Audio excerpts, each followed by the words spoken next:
ভাবুন তো, ভারতের একটা রাজ্য যেটা তিন দিক থেকেই বাংলাদেশে ঘেরা। শুনলে অবাক লাগবে, কিন্তু ভূ রাজনৈতিক বাস্তবতা আসলেই আছে।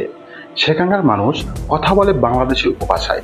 এছাড়াও সংস্কৃতি এবং খাবারের গভীর প্রভাব দেখা যায়। আর যাদের নিজেদের দেশের মূল ভূখণ্ড থেকে রাজধানীর দূরত্ব এতটাই যে দিল্লি তাদের কাছে যেন একটা অনুগ্রহ। আজকের এই বিশ্লেষণে আমরা ঢুকবো এমন একটা ভূ রাজনৈতিক গল্পে, যেটা শুনলে আপনি হয়তো এক মুহূর্তে থমকে যাবেন। তাই শেষ পর্যন্ত দেখতে থাকুন, কারণ এই গল্পের আসল ক্লাইম্যাক্সটা আসলেই বোমা। একটু চোখ বন্ধ করে 1 সেকেন্ড কল্পনা করুন, আপনি ত্রিপুরার একজন সাধারণ মানুষ। আপনার বাচ্চার শরীরে জটিল রোগ ধরা পড়েছে। স্থানীয় হাসপাতালে কোনো সুরাহা নেই। শেষ ভরসা কলকাতার বড় কোনো হাসপাতাল। ঘন্টার পর ঘন্টা ট্রেনে চেপে ক্লান্ত শরীরে যখন আপনি শিয়ালদহ কিংবা হাওড়া নামলেন, ঠিক তখনই পাশের সিটের কেউ একজন মুখ বাঁকিয়ে উঠে বলল, দেখ আবার বাংলাদেশিরা ভিড় জমিয়েছে। একটা কথা মাত্র, একটা বাক্য, কিন্তু এটা যে কতটা গভীরভাবে একজন মানুষকে আত্মসম্মানে থেতলে দেয় সেটা না ভুক্তভোগী হলে বোঝা অসম্ভব। আর এই ঘটনার একদিনের নয়, দুদিনের নয়, দশকের পর দশক ধরে ত্রিপুরা থেকে কলকাতায় যাওয়া প্রতিটি মানুষকে এই তিক্ত অভিজ্ঞতার মধ্যে দিয়ে যেতে হচ্ছে। কাঞ্চনজঙ্ঘা এক্সপ্রেসের প্রতিটি কামরায় এই গল্প ছড়িয়ে আছে। নীরব অপমানের চাপা ক্ষোভের জমে ক্ষীর হয়ে উঠেছে বারুদের স্তূপে। কলকাতার এই তাচ্ছিল্যের পেছনে যে একটা কারণ অবশ্য রয়েছে, সেটা একেবারে উড়িয়ে দেওয়া যায় না। ত্রিপুরার সাধারণ মানুষের কথার ধরন, জীবনযাপনের ছন্দ, এমনকি রান্নাঘরের হাড়ির গন্ধ, সবকিছু অবিশ্বাস্য রকমে মিলে যায় বাংলাদেশের কুমিল্লা বা নোয়াখালী অঞ্চলের সাথে। এই সাদৃশ্য এতটাই গভীরে যে বাহিরে থেকে দেখলে পার্থক্য করাটাই মুশকিল। কিন্তু সাদৃশ্য মানেই তো পরিচয় চুরি নয়। একজন মানুষ তার নিজের দেশের নাগরিক হয়েও কেন বারবার বিদেশি তকমা সহ্য করবে? এই প্রশ্নটাই এখন ত্রিপুরা রাজনীতির বাতাসে ঘূর্ণিঝড়ের মতো ঘটছে। এবার একটু চোখ ফেরানো যাক দিল্লির দিকে। 2026 সালে ভারতের কেন্দ্রীয় রাজনীতির এক অদ্ভুত টালমাটাল পরিস্থিতিতে নরেন্দ্র মোদীর সরকারের চারদিক থেকে বিরোধী দলীয় অবিরাম চাপে পিষ্ট। বিরোধী ও জোটের আক্রমণ এতটাই তীব্র যে ক্ষমতার গতি টলমল করছে। ঠিক এই মুহূর্তে পশ্চিমবঙ্গের রাজনীতির মঞ্চে আবির্ভাব করেছে এমন একজন ব্যক্তির, যার কণ্ঠস্বর ত্রিপুরার মানুষের কানে বিষাক্ত তীরের মতো বিঁধছে। নতুন রাজনৈতিক কর্তৃপক্ষ নিয়ে যে উগ্র জাতীয়তাবাদী বক্তব্য দেওয়া হচ্ছে, সেটা ত্রিপুরার সাধারণ মানুষকে আরো বেশি করে কোণঠাসা করে দিয়েছে। আর ঠিক এই ফাটলটাই ভেতরে ঢুকে পড়েছে একটা অসম্পূর্ণ নতুন সমীকরণ। বাংলাদেশের নতুন সরকার, যেটা এই মুহূর্তে দক্ষিণ এশিয়ার কূটনৈতিক দাবা খেলায় একটাও অন্তত ক্যালকুলেটেড পজিশন নিয়েছে। রাজনৈতিক বিশ্লেষকদের ধারণা, ঢাকা থেকে এমন কিছু কৌশলগত পদক্ষেপের ছক আঁকা হচ্ছে, যেটা ভারতের উত্তর পূর্বাঞ্চলের পূর্ব ভূ রাজনীতির ভারসাম্যকে নাড়িয়ে দিতে পারে। এবার একটু থামুন, গুগল ম্যাপস দেখুন, বাংলাদেশের মানচিত্রের দিকে তাকান। দেখুন ত্রিপুরা কোথায় বসে আছে। মনে হবে না যে এটা একটা আলাদা দেশের অংশ, বরং মনে হবে বাংলাদেশের শরীরের ভেতরে কেউ যেন একটা ছোট দ্বীপ বসিয়ে রেখেছে ইচ্ছে করে। তিন দিকে বাংলাদেশ, চতুর্দিক ভারতের মূল ভূখণ্ডের সাথে একটা সরু ভঙ্গুর করিডর, যেটাকে চিকেন নেক বলা হয়। এই ভৌগোলিক বাস্তবতা শুধু মানচিত্রে সুন্দর দেখায় না, এটা ত্রিপুরার প্রতিদিনের জীবনকে সরাসরি প্রভাবিত করে। দিল্লি থেকে কোনো উন্নয়নের প্রকল্পে মাল ত্রিপুরায় পৌঁছাতে হলে ঘুরতে হয় শত শত কিলোমিটার, অথচ বাংলাদেশের চট্টগ্রাম বন্দর থেকে ত্রিপুরার দূরত্ব মাত্র 75 কিলোমিটার। এই একটা সংখ্যা, মাত্র 75, এটাই হচ্ছে সেই ডিনামাইট যেটা পুরো পরিস্থিতিকে বিস্ফোরক করে তুলেছে। অর্থনীতিবিদরা হিসাব কষে দেখেছেন, যদি ত্রিপুরা চট্টগ্রাম বন্দর দিয়ে তাদের পণ্য আমদানি রপ্তানি করতে পারত, তাহলে সেখানকার চা বাগানের চা, কাঠ শিল্পের কারুকাজ, হাতে বোনা বস্ত্র, এসব পণ্য আন্তর্জাতিক বাজারে পৌঁছে যেত অর্ধেক খরচে, দ্বিগুণ গতিতে। ত্রিপুরার অর্থনীতিতে রাতারাতি লাভ দিত, কিন্তু দিল্লি সেই সুযোগ দেয়নি, দেবেও না। কারণ দিল্লির কাছে ত্রিপুরা হচ্ছে সেই বাচ্চা যাকে খেতে দেওয়া হয় না, কিন্তু পালিয়েও যেতে দেওয়া হবে না। ত্রিপুরা কিন্তু জন্ম থেকে ভারতের অংশ ছিল না। এটা একটা ভয়ঙ্কর ভুল ধারণা।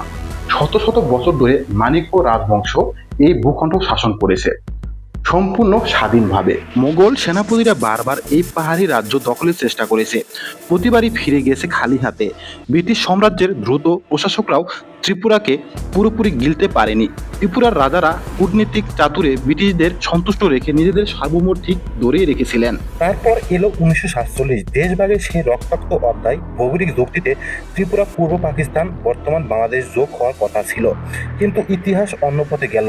মহারাজ বীর বিক্রম কিশোরের আকস্মিক মৃত্যু, সাম্প্রদায়িক দাঙ্গার ভয়াবহতা আর রাজনৈতিক চাপে পিষ্ট হয়ে মহারানী কাঞ্চন প্রবাদে দেবী ভারতের সাথে একভূতকরণ চুক্তিতে স্বাক্ষর করলেন। ইতিহাসবিদরা আজও আক্ষেপ করেন, সেদিন যদি ত্রিপুরার মাটিতে একটা সৎ গণভোট হতো তাহলে আজ দক্ষিণ এশিয়ার মানচিত্র সম্পূর্ণ অন্যরকম দেখাতো। শুরু হলো 1971-এর মুক্তিযুদ্ধ। পাকিস্তানি সেনাবাহিনী নারকীয়ভাবে গণহত্যা থেকে প্রাণ বাঁচাতে লক্ষ লক্ষ বাংলাদেশি মানুষ সীমান্ত পেরিয়ে আশ্রয় নিয়েছিল ত্রিপুরায়। সেই ক্ষুদ্র রাজ্য, যার নিজের জনসংখ্যা ছিল মাত্র 15 লক্ষ, তারা নিজেদের সমান সংখ্যক শরণার্থীকে আশ্রয় দিয়েছিলেন। নিজেরা অভুক্ত থেকে অতিথিদের মুখে ভাত তুলে দিয়েছিলেন। যুদ্ধ শেষ হলো, কিন্তু বিশাল একটা অংশ ফিরে গেল না, তারা ত্রিপুরাতেই থেকে গেল। আজ ত্রিপুরার প্রায় 65 থেকে 70% জনগোষ্ঠী বাঙালি, যাদের শিকড় বাংলাদেশের মাটিতে। এই মানুষগুলোর রক্ত এখনো বাংলাদেশের নদীর স্রোতে বহমান, তাদের ঘরের উঠোনে এখনো বাংলাদেশের গানের সুর ভেসে বেড়ায়। এই রক্তের টানে, এই মাটির গন্ধের আকুতি, এগুলো কোনো কাঁটাতারের বেড়া দিয়ে, কোনো সামরিক টহল দিয়ে, কোনো রাজনৈতিক ভাষণ দিয়ে থামানো একদমই অসম্ভব। এখানে আসল টুরিস্ট লুকিয়ে রয়েছে। ত্রিপুরা শুধু একটা ছোট রাজ্য নয়, এটা ভারতের উত্তর পূর্বাঞ্চলের সেই তালাচাবি যেটা খুলে গেলে পুরো 7 সিস্টার, মিজোরাম, মণিপুর, নাগাল্যান্ড, মেঘালয়, অরুণাচল প্রদেশ সবকিছু ভারতের হাতছাড়া হয়ে যাওয়ার ঝুঁকিতে পড়বে। ভারতের সামরিক কৌশলবিদরা এটা হারে হারে টের পান। তারা জানেন ত্রিপুরা যদি কোনোভাবে বিচ্ছিন্ন হয় তাহলে উত্তর পূর্বের সাথে দিল্লির যোগাযোগের শেষ সেতুটাও ভেঙে পড়বে। পুরো অঞ্চলটা হবে একটা বিচ্ছিন্ন দ্বীপের মতো, মাঝপথে অসহায় ভারতীয় সেনা। দিল্লির নীতি নির্ধারকরা যে কোনো মূল্যে ত্রিপুরাকে ধরে রাখতে চান, কিন্তু শুধু জোর করে ধরে রাখলেই কি বেঁধে রাখা যায়? ত্রিপুরার তরুণ প্রজন্ম আর বোকা নেই। তাদের হাতে স্মার্টফোন রয়েছে, তাদের চোখের সামনে ইন্টারনেটের জানালা খোলা। তারা দেখছে বাংলাদেশের পোশাক শিল্প কিভাবে বিশ্ব বাজার দখল করছে, ঢাকার স্কাইলাইন কিভাবে বদলে যাচ্ছে, বাংলাদেশের মাথাপিছু আয় কিভাবে ভারতের অনেক রাজ্যকে ছাড়িয়ে যাচ্ছে। আর তারা নিজেদের দিকে তাকিয়ে দেখছে ভাঙা রাস্তা, বন্ধ কারখানা, কর্মহীন যুবক আর দিল্লি থেকে আসা ফাঁকা প্রতিশ্রুতির বোঝা। চায়ের দোকানে, কলেজের ক্যান্টিনের, সন্ধ্যার আড্ডায়, সব জায়গায় এখন একটাই প্রশ্ন উঠছে, আমরা কেন পিছিয়ে? আমাদের পাশের দেশ এগিয়ে যাচ্ছে আর আমরা কেন শিকলে বাঁধা? এই প্রশ্নটাই সবচেয়ে এখন বিপজ্জনক, কারণ যখন একটা পুরো প্রজন্ম একসাথে প্রশ্ন করতে শুরু করে তখন ইতিহাস নতুন অধ্যায় লেখার প্রস্তুতি শুরু করে। 2026 সালের এই ভূরাজনীতির দাবার খেলায় প্রতিটি পক্ষ নিজের গুটি সাজাচ্ছে। দিল্লি চাইছে যে কোনো মূল্যে পরিস্থিতি বজায় রাখতে, ঢাকা চুপচাপ বসে পরিস্থিতি পর্যবেক্ষণ করছে, কারণ অভিজ্ঞ খেলোয়াড় জানে সবচেয়ে শক্তিশালী চালটা সবসময় নীরবে আসে। আর ত্রিপুরার মাটিতে সেখানে একটা ভূমিকম্পের আগে সে অস্বস্তিকর নীরবতা বিরাজ করছে।